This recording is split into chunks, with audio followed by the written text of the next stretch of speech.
যখন মন্দিরে যাবেন রাস্তাঘাটে দেখবেন মন্দিরের সামনে কি হয়, গায়ে থেকে ছুঁড়ে মাকে দেবতাকে পয়সা দান করছে। মনে হয় যেন দেবতা ভিখারি, ছুঁড়ে পয়সা দিচ্ছে।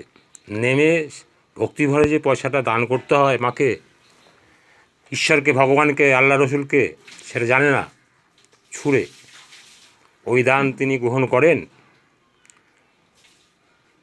এ দান তিনি নিশ্চয়ই গ্রহণ করবেন না। যখন দেবতাকে প্রণাম করছে, একজনকে প্রণাম করছে, আরেকজনের কাছে কিছু বলছে, তাহলে সেই দেবতা শুনবে? লক্ষ্মীকে প্রণাম করছেন আর কৃষ্ণকে বলছেন, তারপর কৃষ্ণকে বলা হওয়ার পরে লক্ষ্মীর দিকে প্রণাম করছেন। এই প্রণামের কোনো, এই ভক্তির কোনো দাম